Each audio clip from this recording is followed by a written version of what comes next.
but then I actually work.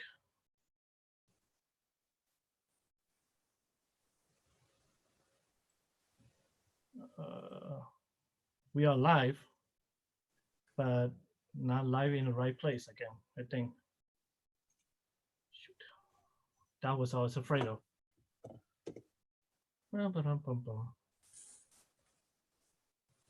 Be afraid, Johnny. Oh, we are back. We actually correctly said correctly. Whew, I was afraid. Hey everybody, this is Johnny Wu here.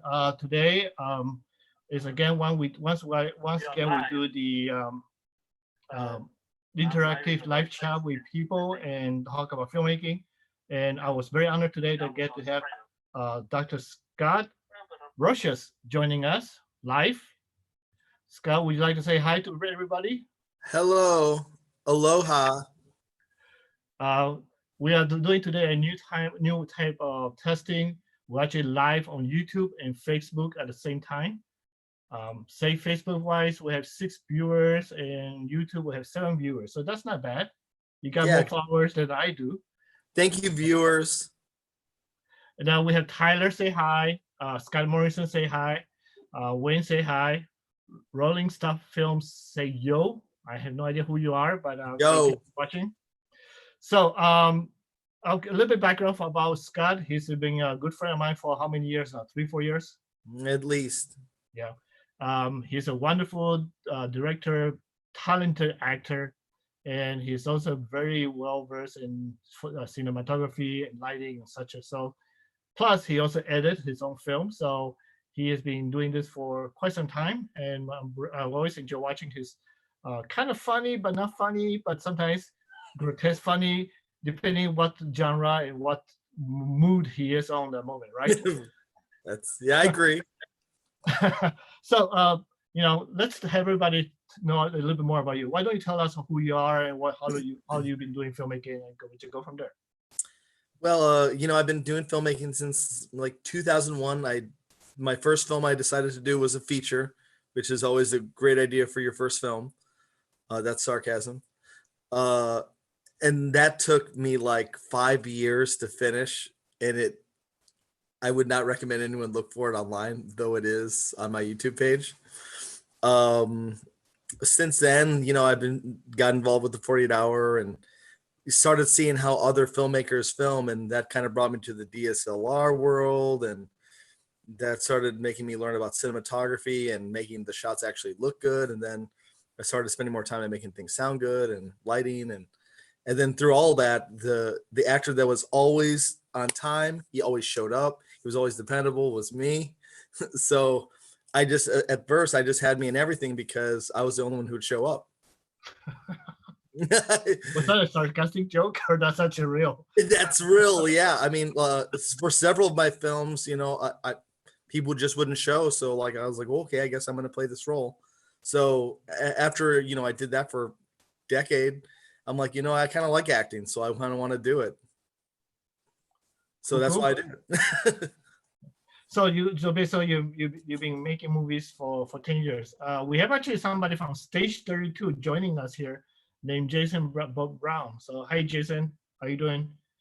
So we got lots of people from different groups joining.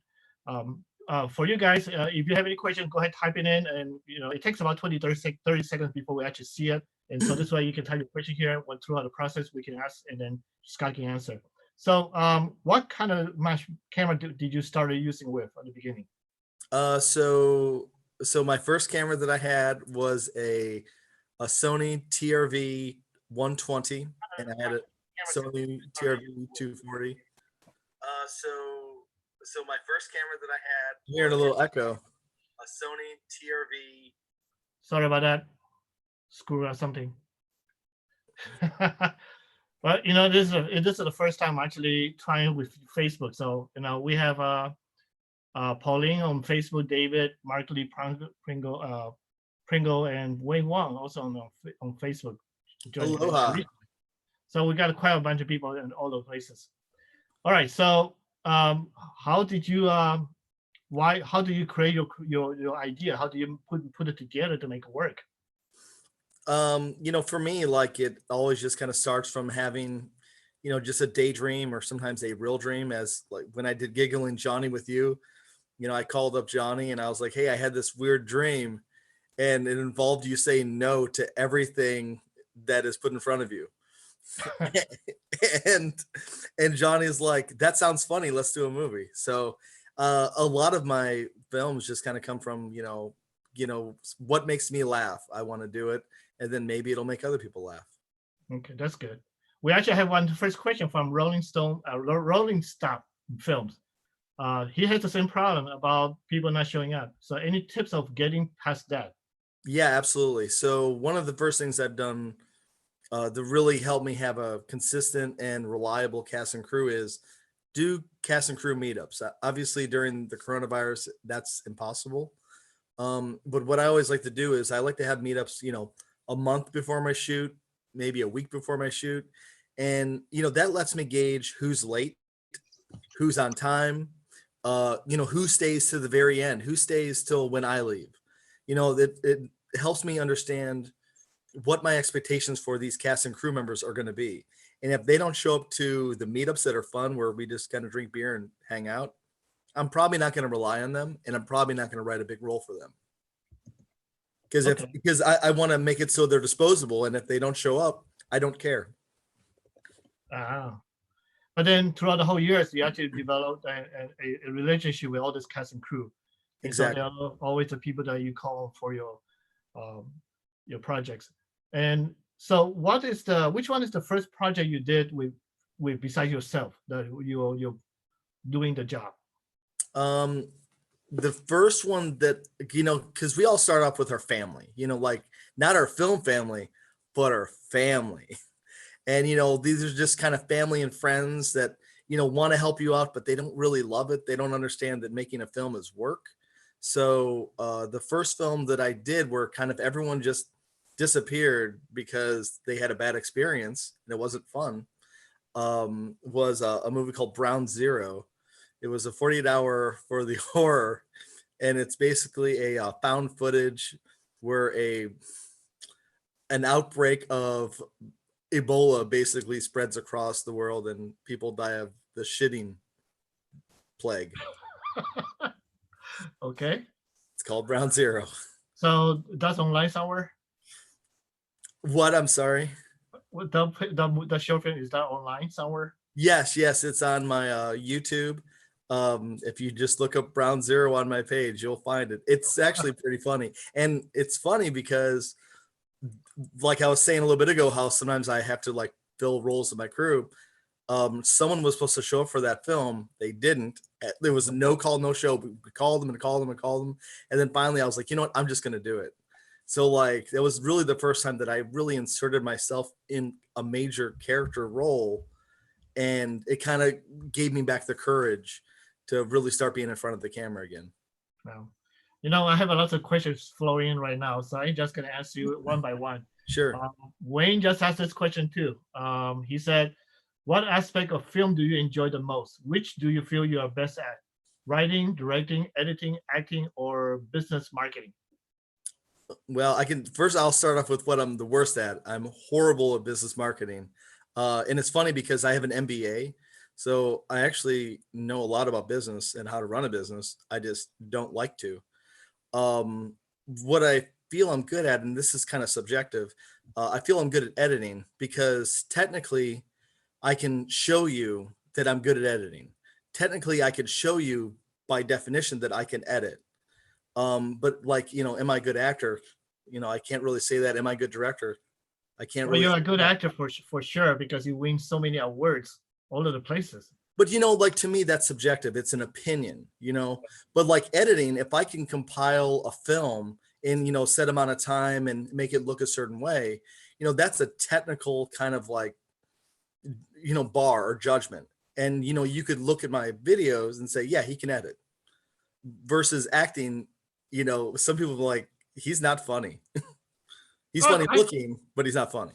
I've been watching your film. I mean, you have done very comedic type of acting. You got very serious. You cried a few times. So you didn't get typecast except for your beard. So everybody I can't wait to shave it. Oh my God. I can't everybody wait with to a shave it. beard. It's just like Santa Claus is here. You know? Give me a month. As soon as the shelter at home is up, give me a month and it's all gone. Gone. Yeah, he's if you don't know Scott like I do, when I first worked with him with my feature film, we shot to his beard was like this little tiny ones. It Mhm. just grew throughout the time, and then you can see the progression of his beard growing from all his film. So because he's in it all the time, then you see it grow older and older, or get wiser, or get to become a Santa Claus, eventually. Well, it was August 17th, the day before my birthday in 2018. And I was like, we were talking about something on Facebook or Messenger or whatever. And I was like, hey, do you want me to have a beard for your 411 character? And he's like, yes, beard. I was like, are you sure? I mean, do you want a big beard or a light beard? And he's like, I want a beard. I'm like, okay, well, then I just won't shave anymore. So the So that last was time I starting point. shaved, the So last it's time not I my shaved, fault, right? It's it not my is. fault now. But the last time I shaved was August 17th, 2018. I know for a fact So it's everybody crazy. know now. Does your wife have a hard time with the beard, or want to she wants to She's trim it? excited for me to be done too. She doesn't want to like one night while you're sleeping trim it off for you. I first of all, I would hear the hedge trimmers turn on, so it would be very loud. What about scissors? No, the scissors, they would probably break the scissors. Okay. All right, we got more questions. Ron George already asked a question. What kind of film would you be your dream film to make if you had unlimited budget? That's actually easy. I would want to make. There's a scientist named Johannes Kepler, and I want to make I want to make a movie about his life story. And one of the things that he did was, he wrote this book called The Somnium. It means the dream in Latin, and it's about him falling asleep, and then his mom, who's a witch, sells him to a sailor, and he sails across the sea, and he meets, it's just a crazy story, and it ends with him going to the moon by him covering his head with a blanket, and then he goes to the moon with his witch mother. Okay, so that's actually pretty good. We're gonna switch to you Facebook. We actually have one person, Dan Hanley, said, "Don't shave it." It's going. It'll go back. Jennifer Anderson said that we need to finish viral series first. Oh, that's gonna happen first. All right. So here's a question from Jen Williams. Most editors don't like editing work they didn't shoot. Is that also also a preference of yours, and why if so? I absolutely agree with that. And I guess a couple reasons why I don't like editing other people's work is it's a very kind of personal, intimate thing where I am changing the story of the movie. Because just because I have a script and just because I have direction from a director saying I want the story to be like this, it might not flow together right with the shots that they have. So now that I've edited what I think tells a better story than maybe the script or what the director's vision is, because you have to tell what the footage gives you. And I hate destroying or tainting people's art. Like it would be like if I bought a painting from a painter and said, you know what, I think this flower needs to be pink. I would never want to taint someone else's art. And that's what I feel I'm doing. Also, I don't like someone saying, can you tweak this? And then can you tweak this? Like, I don't want, no, you're not going to nickel and dime me. You're either going to trust me or you're not. So is that also because the director part of you comes out when you're editing, that you see your versions, and then you feel like your version and the director's version may be a little bit different, Yeah. And your director point of view comes in mind a lot. I struggle with that. I'm an editor myself, so I struggle a lot every time I edit somebody's project. Like, I wish I can do it this way because I think this way is better, but yet it's not my version, it's the director's version. Absolutely. And we talk about different hats that people wear, like DP, editor, director.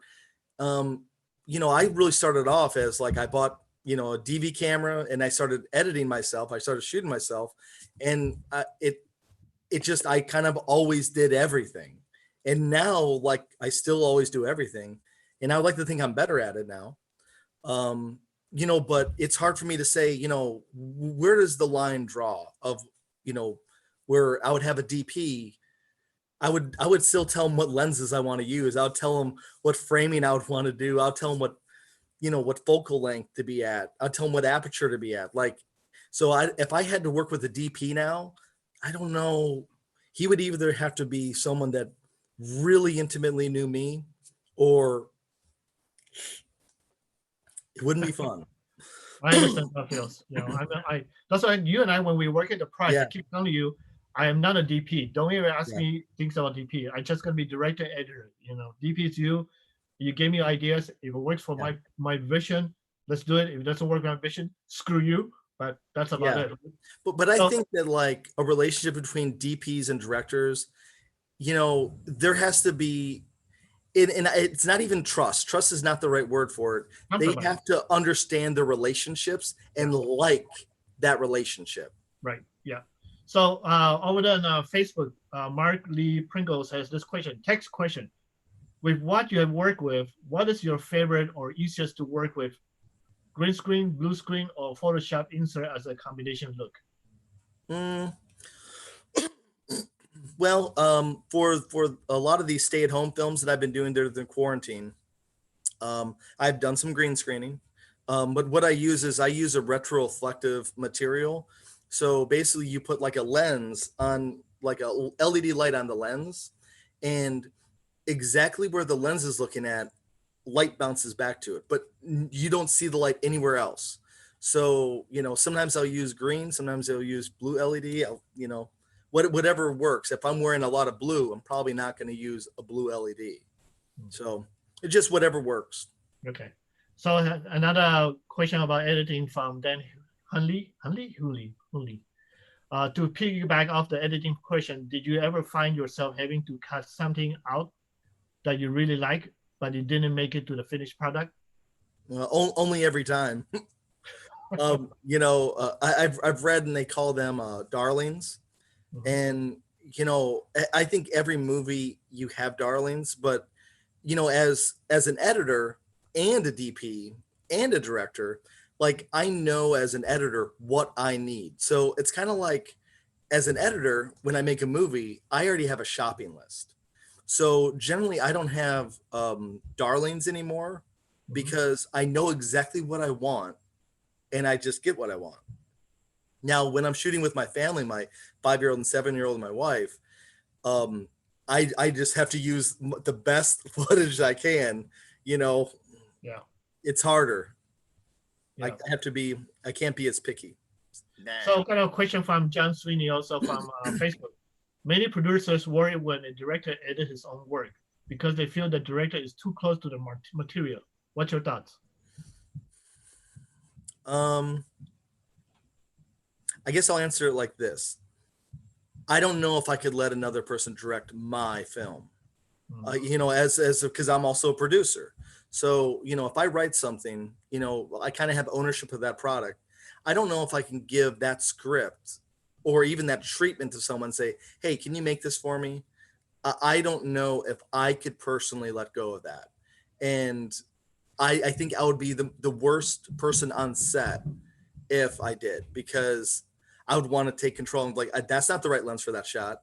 You know, that's not the right background. You know, I couldn't do it, because every script I make, it's a part of my soul and it's a part of me. And I just can't give that up to anyone. I don't care. Yeah, that would be tough one to give it up. Yeah, it's very Yeah. hard. Yeah. So again, we'll go back to YouTube. We really have a lot of questions today. I mean, this is the first time I actually have constant question coming in pouring in for you. You know, I'm jealous though. So, but it's good. It's always good. So, Tyler asks, you use a lot of shallow depth of field shots. This is actually a good one for the DP. When you want a shallow depth of field, but there is too much light to open aperture, what type of how do you do it or use or when?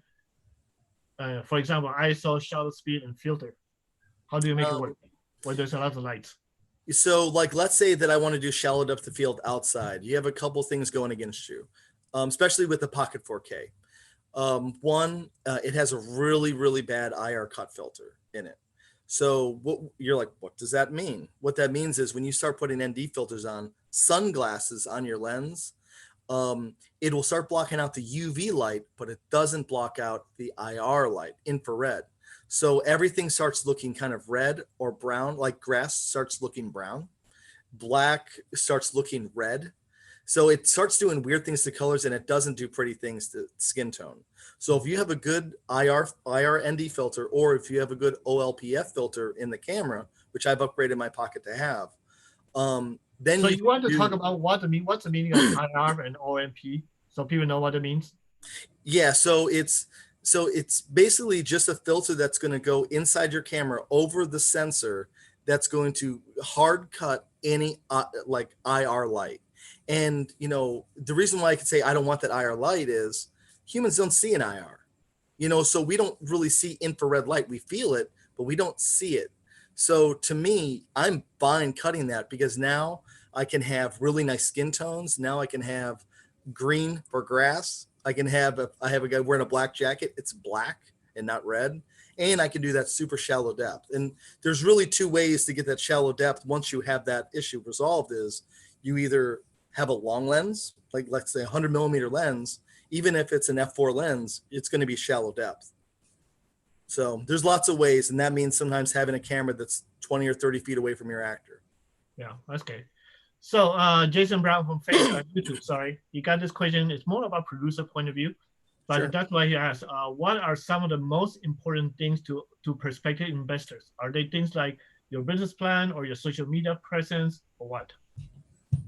I mean, this is something I'm still struggling with because, really his question is how to be marketable to get people to believe in you. And maybe the closest answer I can get to that is, how do I get the best crew? How do I get the best actors? How do I get the best resources to help me make my product the best possible? And, what I'm doing is promoting, making sure my videos are done.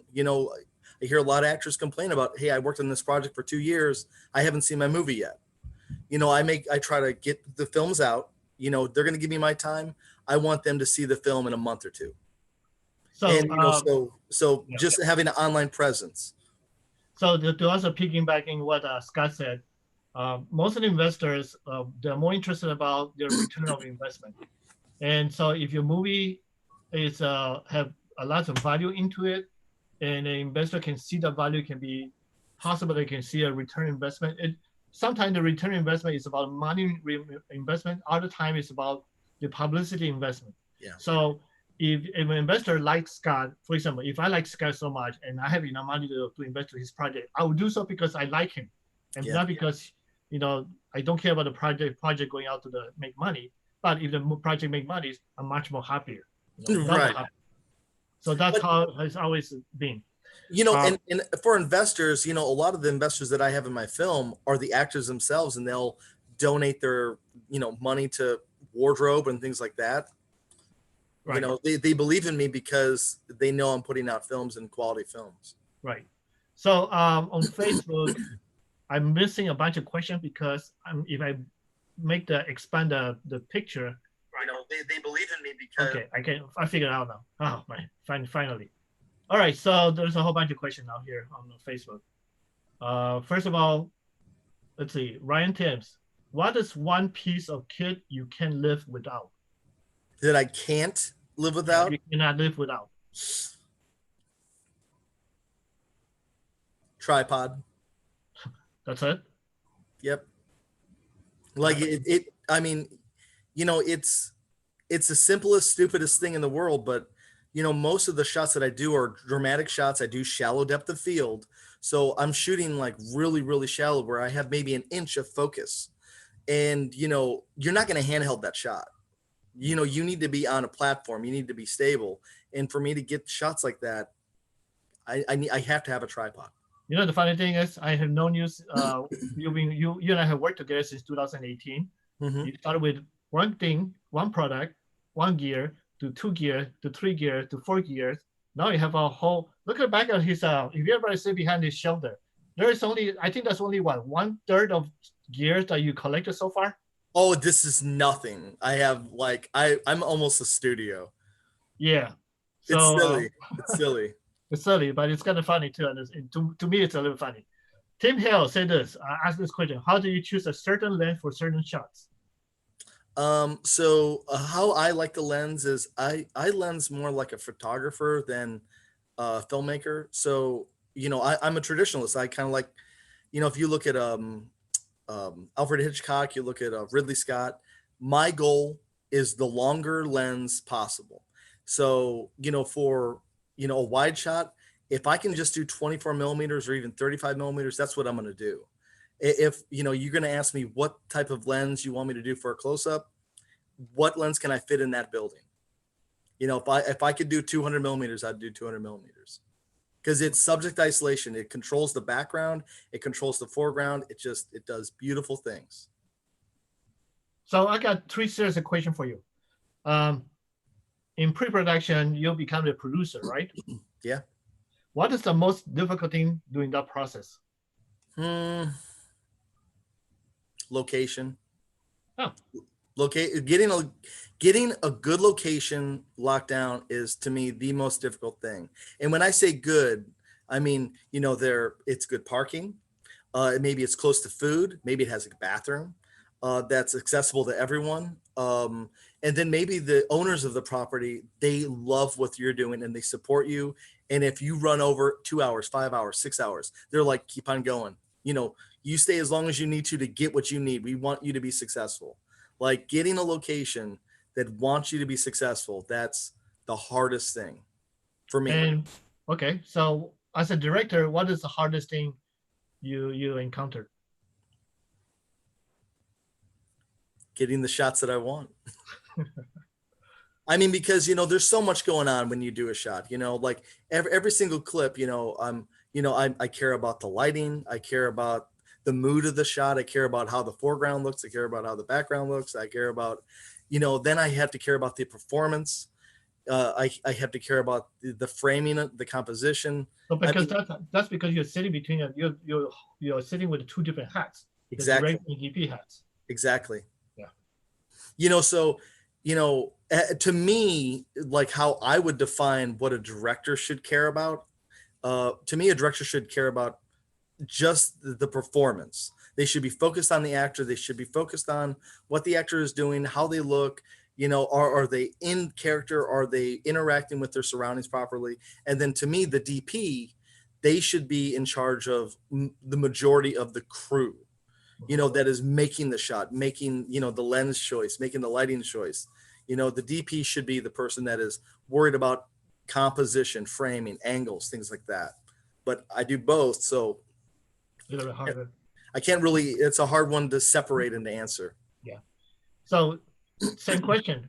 What about for you as a DP? What is the hardest thing to do besides framing or getting the shot? Choosing what kind of lighting I want to do. Why not?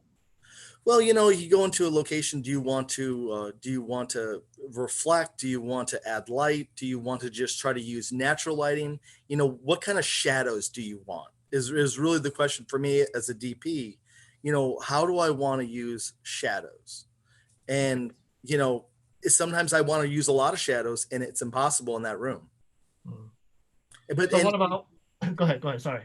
Yeah. And, I think as a good director, a good producer, a good DP, anyone that's a filmmaker title, it's not knowing how to get the shots. It's knowing how to move on when you don't. Yeah. So as an actor now, what is the hardest thing for you to do?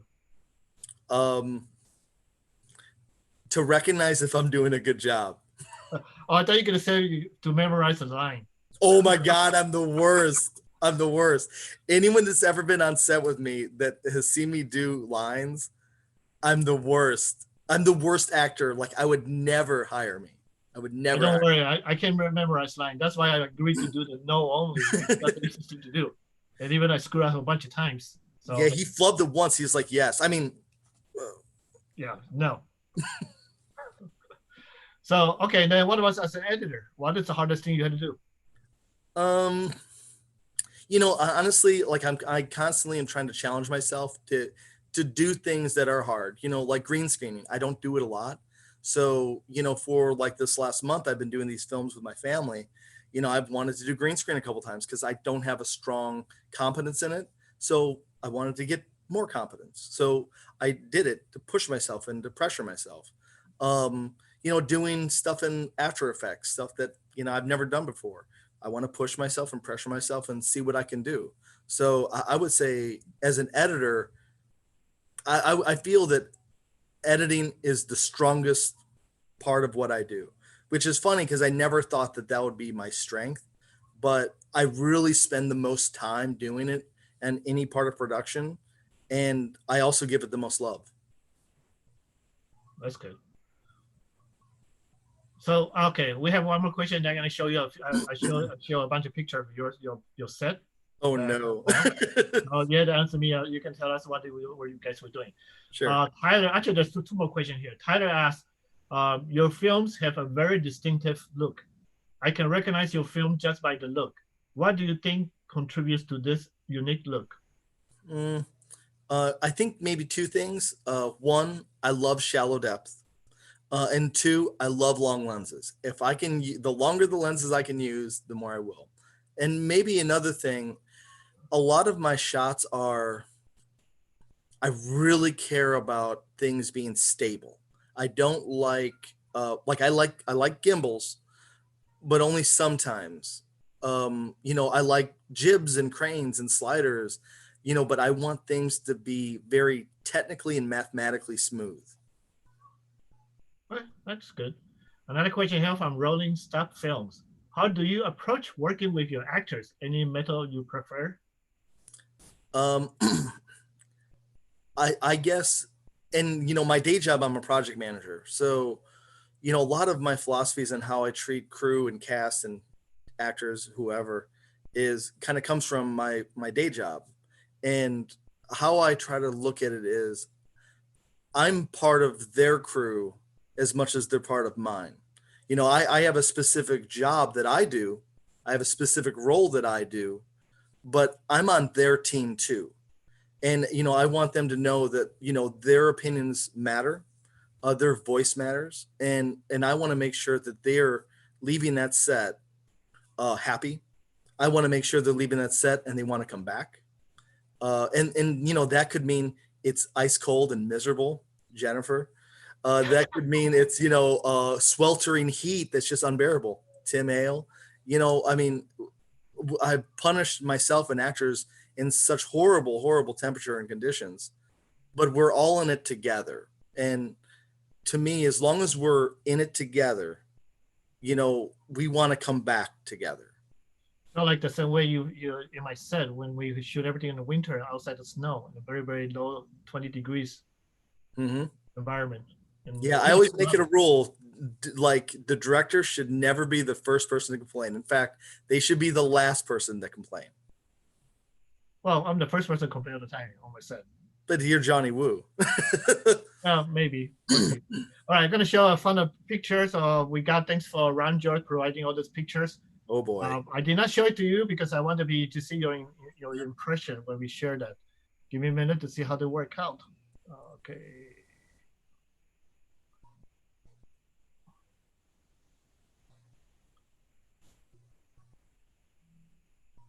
Can you see that picture? I do. I see so many. Do you see the one with Tim Hale only? Yes, I do. So tell us a little about this scene. So where Tim Hale is scratched in the face. Yes. So wait a second. Did you see it on a bigger screen or the smaller? I see a gray box in the middle and I see a bunch of thumbnails behind it. Okay, hold on a second. I'm gonna have to make this a little different. There you go. Let me see how to make this bigger. You could be just sharing the wrong window. You might need to share the window of the. Stand by. Redo this again. Technical difficulties. It's all Scott's fault. All right. Yeah, it is. I'm a gremlin. Look at this beard. You know, right? I'm freaking out already. How's that? Oh, there it is. Very good. So not only look at his face, but look around his neck. And I don't mean the toilet paper that's wrapped around his collar, but he's wearing a meat necklace that I got from that I made from a rope and some sirloin, and he's really wearing steak around his neck, and that's a dinosaur scratch.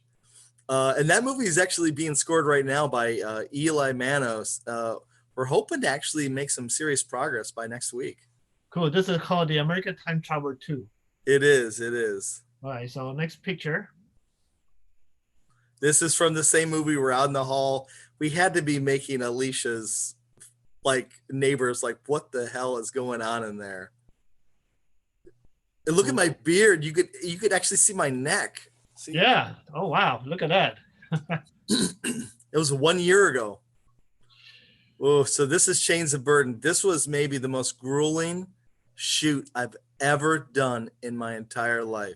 And this is for the 48 hours, right? Did it for the summer 48 last year. And inside the train, we would have to shut the windows to keep the sound out. But it had to be at least 110, maybe 115 degrees. It was the most intense heat I've ever endured in my life. It was unbelievable, the amount of heat. I just realized everybody's hair is wet, so you can tell that they're very, very hot. Oh, it was it was unbelievable. I've never experienced anything like that before. Wow. This is sweet Dominic getting his intestines ripped out. We had Ron George had to run to another set. So we were in this mad rush to get this shot done before sunset, and so we can get to help another team. And dude, it's Ron George, man. He comes through every time. Yeah, he's a great you can count on him every minute, every time. Absolutely. So that vacuum cleaner was donated by Junk Monkey Mike Oradini. This was for a movie called Count the Piggies, and I had this horrible idea when I was driving down the street. I was like, this goes back to the daydreaming thing. I was like, because every time I see a vacuum, I'll stop, and I have these little clippers in my car, and I'll stop and I'll clip the power cord, and I collect them and I donate it, and I scrap them, and I get money for it. And I was like, what would happen if someone was trying to mug me when I was getting out of my car to do that? And I was like, I'll just cut off their finger.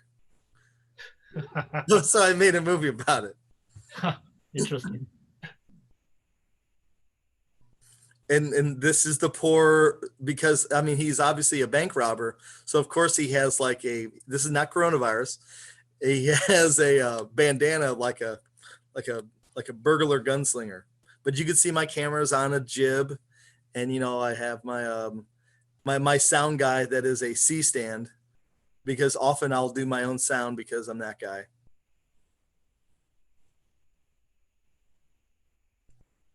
And that is the same shot. And the way he was standing is funny. His hips are way far out, because we put a reflector underneath him, so I could have light on his face and light on his body. Because he's looking in a car.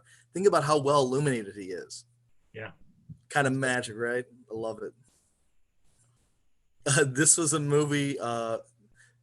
This is a movie with Dominic, and we're in the we're in a Planned Parenthood parking lot making this film, which was maybe a poorly chose, because I was gonna do it in what is the Village place that was by your old studio? Hello Village. Yeah, I was gonna do it in that parking lot, and he was all about it until he wasn't. And then I was like, okay, I got to do a different parking lot. It's like, oh, I'll do this one. So I called the landlord of the property, and they're like, yeah, you can shoot there, no problem. I didn't think that it was a Planned Parenthood. They call the police because they see people with guns and they see people getting shot. And they called the cops on us, and I had to talk to the police for 10 minutes. It was kind of funny. There you go. And this is in the Planned Parenthood parking lot. And they called the police. Yeah. Oh boy. Look at that. I remember this. I was like, hey Johnny, do you trust me? And he's like, go ahead, do it. And it's like, okay, girls. I told Simone and I told Alicia, it's like, doll him up. And Johnny just went right along with it, man. You're a hero, Johnny. Well, it's for the movie, sacrifice for film. You got to, you know what? I think so often, like, you're doing these martial arts movies, and I think it's easy to forget that, man, you got a hell of a sense of humor. You like to laugh, and you have so many people that just believe in you or are funny. This is Wayne. He's funny. You just have so many amazing people that are reliable, funny, and just talented with all get out, man. The funny thing is because I know there's people outside the film world and they become really good friends, and Hmm. we can trust each other and Yeah. depend on each other, and that's why it works. Yeah. No, absolutely. I mean, you gotta cast and crew. They need to be a family. They need to be your Yeah, film family. It can't right. be just people. And there's a giggling Johnny. This is Giggle and Johnny, and like we were initially gonna put that flag on your little podium, and it's like, no, no. Scullard was like, it's like, no, we can hang it up. I'm like, hey, man, he's amazing. Like, Scullard, like, Mother did a lot, yes. dude, he is just a super guy for, like, if you want your set to be amazing. Yep, yep. I really appreciate him helping out the Wisha too, especially Oh, when we do the final battle sequence outside the snow. He set out all the wires for all the portable heaters and make sure we all warm up and preset everything for us. I have nothing to worry about. Just to go on yeah. set and then work with the actors and crew. That's it. Yeah, I mean, like with this set here, we were on such a rush, and I was like, he was like, yeah, I got it. And, I was like, okay, Skylar, go ahead. I'm used to really being involved with doing like set deck, Right. and I come back and like everything was done. I was like, wow, good Yeah. job, man. Yeah, he was wonderful. Hmm. Hey, what the heck is that guy? Look at his beard. So this was from a challenge, kind of from Conrad Faraj. Farah? No, I think it's Farah. Anyway, I'm sorry I said your name. He's watching you right now on Facebook, so be nice to him. Sorry, Conrad, I said your name wrong. I'm a horrible person. But he challenged me, and like one of the hardest challenges was time. So we did this between it was right before the 48-hour film festival, and I had to have this movie turned in a week after the 48-hour film festival for George Studi. So like it was the most rushed and stressful film I ever made. This was Harbinger of Dracul, and in this scene we're at the Hinckley Ledges, and people are doing little videos, what TikTok videos, and like we're trying to tell them please be quiet, and like we're running out of sun. The sun is going below the trees, and Oh, we jeez. just got the shots. We It had looks no good. time to It prepare. looks good in the final finished project. Yeah, it was a lot of fun. Oh my, this is also Harbinger of Dracul. So this is the Chamber in Lakewood, and if you've ever been there, it's kind of like a vampire bar, and the lighting is not good there. So I was working with a girl named Ashley Watts, amazing, amazing gaffer, and will be an amazing DP very soon. I know it. And we had kind of talked about how we should do lighting, and she had this idea of having like like maybe like a white blanket, and then we would shine light through it or bounce it against the ceiling, and it just worked amazing. We had a great amount of light, and it looked believable. Yeah. So Dan Hanley just said that he was so sad he missed this call for this extra for the set. Dude, so many, like, and there was a bunch of people that said, I thought this was going to be a young vampire thing. I'm like, listen, I can't afford a bunch of young vampires. I just want my friends there. That was Pauline. Yeah. Sorry, I pick on you, Pauline, because I know you're watching this too. So we did this at the Bottle House Meadery in Lakewood, and there's Sweet Dan in the corner there, trying to pay no attention. No, this was like in kind of an LGBT project. I had a meetup with Vern, and we were just I just started like thinking about just the situation we were in. What if we went outside? What if a horrible thing happened? And because there's monstrous people, and it just kind of made me inspired to write a film about just what it's like to be gay and what it's like to be surrounded by intolerance. No, I'm not gay. I have kids. I made babies. But he used to go to a gay club. I did. I did. It's And kind of funny that I never seen you any of those places. I'm It's just sure was you upset. did. I'm sure you did. I was the guy with the amaretto sour in the corner. What if I just ignore you because you don't look attractive enough? I'm Johnny. just kidding. Speaking of unattractive, I that think it's is an funny. That's why I amazing. put it in there. That is amazing shot of me spitting out like a liquid that looks like whiskey. This is So, by this is by a chocolate shop in Lakewood, Fierce Confections. She has like a little alley, and I've used it for so many films. And shortly after this, I used the light of Jesus to kill an alien, like an look at alien. your beard. This is actually. I know you you can see my neck, Yeah, I can like see your it's neck. there. I have a neck, people.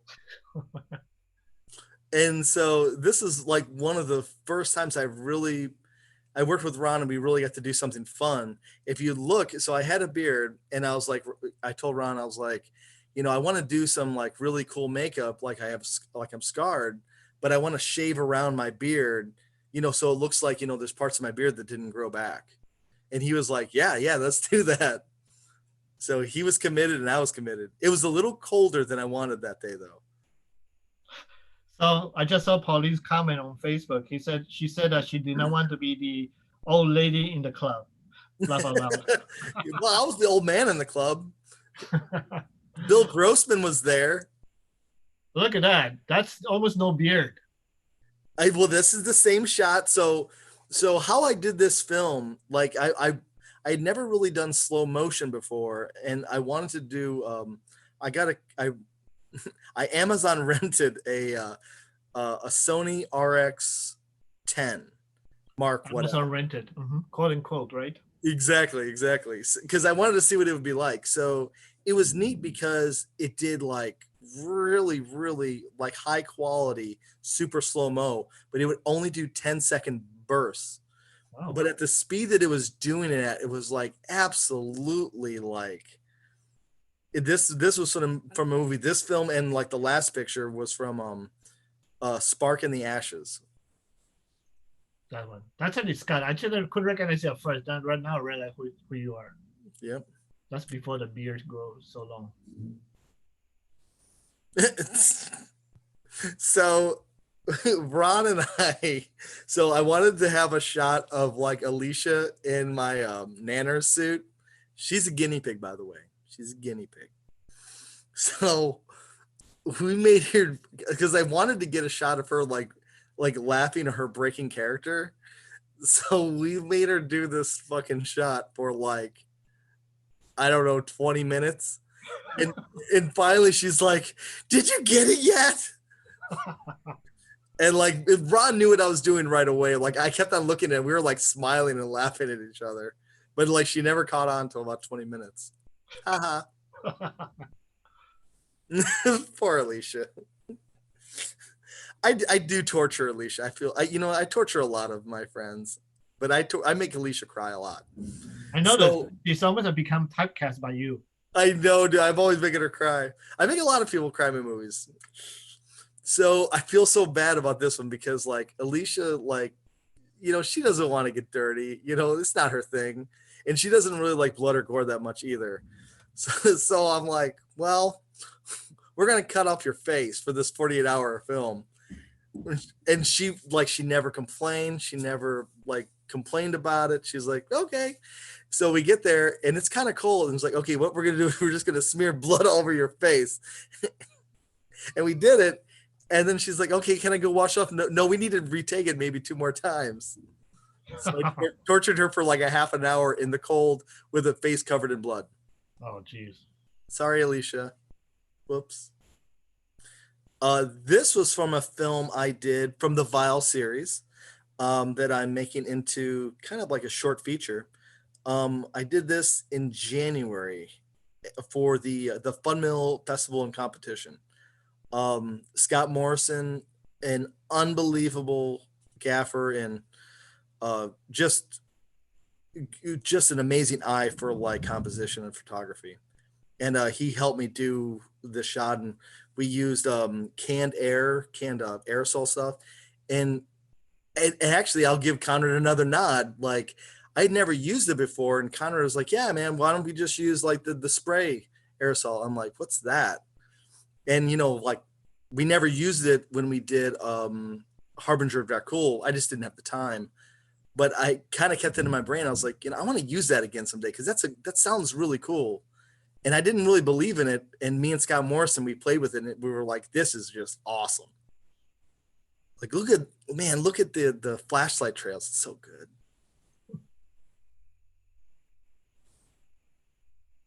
And that is me in my wardrobe and being a director. And we're getting a close-up shot of a pocket stopwatch. And it's funny because, like, I was looking everywhere to get a nice pocket stopwatch that was mechanical and ticked, because I was like, that would be just really cool. And so, like, I called around one day, and then, like, I was like, hey, my great uncle or whatever owns a clock repair shop in Wellington, the town I grew up in. And I called him. I was like, hey, you don't happen to have one? And he's like, no, I don't have anything like that. And I was like, that sucks. I was hoping, you would, because you're my relative or whatever. And I was thought maybe, and he's like, oh, you're my relative? And I told him who I was. And he's like, let me go look in a drawer. And he looked, I got one. Come up and get it. I'm like, it was just perfect. So I remember this. This is the room that had no light or electricity, right? So everything had to run battery powered. Yeah. And we almost used a pair of work lights that Scott Morrison brought, but it did the LED flicker thing that rolling shutter doesn't like. So we ended up having to use our two Atmos pilot flies that I was borrowing from Johnny, and I didn't get any blood on them. Nope, that is not what happened. And we used them like, I love these lights. These pilot fly lights. If you don't have a pair, you need to have some. They're amazing. I'm using them right now. Yeah, definitely. But we used two of these, and like Scott Morrison and I used them in the next shot too. I've been using them since January 1st for almost every film I've done. They're amazing. Cool. So Scott just said that he wishes we have used some of his still from the shoot. Oh man, Scott, those stills that you did were awesome. Like, it made the poster. It was just incredible. This is from another film of the File series. This is out as well. This is called Votes. And Euclid, the city of Euclid, just kind of on a whim, I called them and said, hey, do you have any abandoned buildings or houses that I could shoot a movie in? And, I was thinking that I was just going to be blown off and be like, no, no, thank you. But instead, they were so helpful and cooperative. And like, someone from the legal department used to work for SIF or the Cleveland Film Commission. I don't recall what. Sorry. But like, they were super film friendly. They're very helpful and they're supportive. And I can't say enough about the city of Euclid. They're amazing and very, very helpful. That's good. Now I know where to get some free empty houses. Yeah, absolutely. Like, they're good. They're good people. All right, so we're done with the pictures. We have a whole bunch of questions again coming out. Let me see. When you have a question, I'm gonna post that out there. DP question: when the environment changes during the same scene over, say, 5 hours due to sunlight outdoors or through windows, what do you do to keep the same consistent look?